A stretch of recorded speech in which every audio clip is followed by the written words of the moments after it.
Hello everyone, welcome to my political journalism news channel. The story for today is Russian forces have battled for control of a vital energy-producing city in Ukraine's south and also gained ground in their bid to cut off the country from the sea, as Ukrainian leaders called on citizens to wage guerrilla war against the invaders. The fighting at Enerdoda, a city on the Dnieper River that accounts for about 1/4 of the country's power generation, came as the two sides met for another round of talks and agreed on establishing humanitarian corridors for civilians. The mayor of Enerdoda, the site of the biggest nuclear plant in Europe, said Ukrainian forces were battling Russian troops on the city's outskirts. Dmytro Orlov urged residents not to leave their homes. Moscow's advance on Ukraine's capital in the north has apparently stalled, with a huge armored column outside Kyiv at a standstill.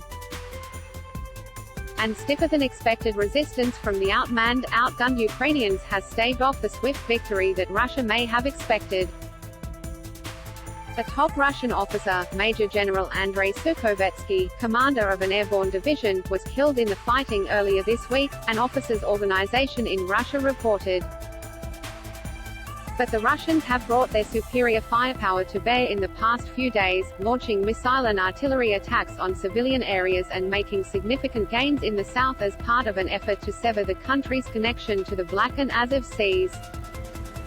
Cutting Ukraine's access to the coastline would deal a crippling blow to the country's economy and allow Russia to build a land corridor stretching from its border, across Crimea, which has been occupied by Russia since 2014, and all the way west to Romania. The Russians announced the capture of Kherson, and local Ukrainian officials confirmed that forces have taken over local government headquarters in the vital Black Sea port of 280,000, making it the first major city to fall since the invasion began a week ago. Heavy fighting continued on the outskirts of another strategic port, Mariupol, on the Azov Sea, plunging it into darkness, isolation and fear. Electricity and phone service were largely down, and homes and shops faced food and water shortages.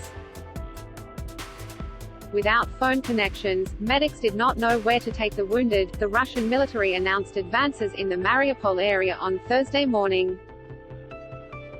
Ukrainian authorities called on the people to defend their homeland against Putin's forces by cutting down trees, erecting barricades in the cities and attacking enemy columns from the rear.